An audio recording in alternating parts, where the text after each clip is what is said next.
So I get asked a lot of the time how to answer extended response questions or application questions because they're a little bit quirky. They're usually structured in a completely different way to the textbook is organized, especially with the whole worded scenario thing. And it tends to be a problem that a lot of students really struggle with. And I think the issue is that they don't get a lot of practice. So working through your textbook, it's really good to make sure that you tackle some of the questions always later in the exercise. So if you're going through, say, 11A, for example, don't just do questions 1, 2, 3, and 4, or every second question and things like that. Work to take the time to tackle some of the later questions because those are the ones that usually start to force your hand in terms of application. Now, in terms of the strategy behind answering those questions, a lot of it comes down to staying organized. Being able to take all the information that you're given, turn it into something meaningful that you can actually work with, do the maths to actually answer the problem, and then come back full circle and actually answer the question that you were given. Because a lot of the time, and especially in methods, this happens a lot. You learn so many different tools and so many different ideas and things you can do and ways to rearrange equations or differentiate or solve or graph or create asymptotes, so all sorts of things that can come around, and you know how to do all of those things. And the problem with these extended answer questions or the application questions is that you get a little bit lost as to what you should do. Not necessarily how you should do it, but exactly what to do. So it's all well and good, for example, to factorize a quadratic, unless it's not actually going to help you. Then it's just a waste of time, despite the fact that you do it properly, it doesn't actually help you in the grand scheme of things. And this is where that little bit of organization becomes really important. So if you're dealing with a big problem, like an extended answer problem, a problem-solving style question, where you're not really sure what's going on, what I would suggest is try to first identify what it is you're looking for. So if you can say out loud what it is exactly that you're looking for. I'm looking for a tangent. I'm looking for a maximum. I'm looking for a x-intercept. Whatever the case may be, you need to be able to physically say, yes, this is what I'm looking for. The next step you need to do is you need to break down, okay, what information do I need in order to find this question? So let's say, for example, you're looking for a tangent to a graph. And this is a little bit further along in the year, so for those of you who haven't quite started calculus yet, that's totally fine, but this will give you an idea of just the process that you would start to take. If you're looking for, say, a tangent, you need to identify the things that you need in order to find that tangent. And they can be really big picture ideas. For example, a tangent is a line.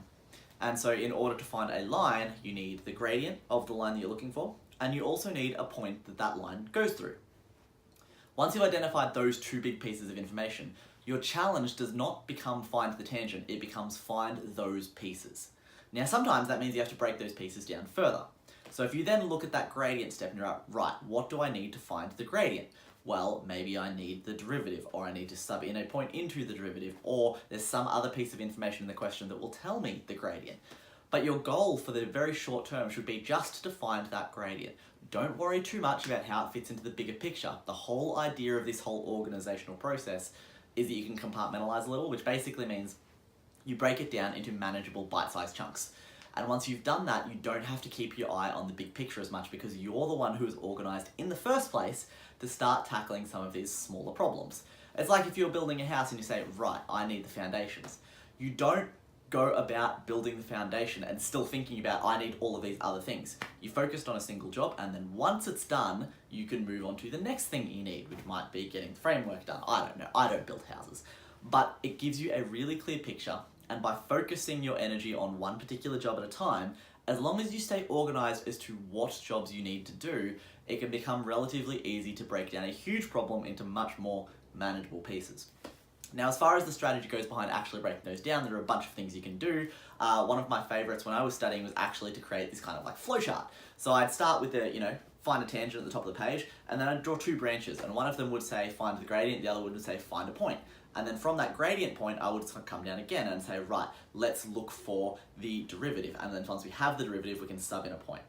And then once all of this branch is done, I'd come over to this side and say, right, I need a point that the line goes through. Do I have that? Yes or no? If no, what do I need to find it? And you can break down a giant question into as many pieces as you need and just arrange it in this little flowchart or this little tree, however you want to do it, but it helps you stay organized and on top of things. And when you do that, you're allowed to let your brain focus on a single problem at a time. You don't have to keep 12 ideas in your head. You only have to keep one idea in your head, as well as the big picture idea that's floating around here in the background that you'll eventually get to, like a big map. Makes life a little bit easier to stay on top of what's going on.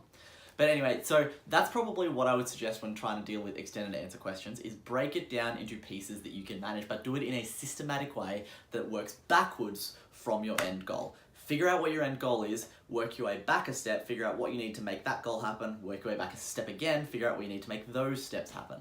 And just break it down into pieces as small as you need until you can see something that you can actually start working on, and that's where the maths comes in.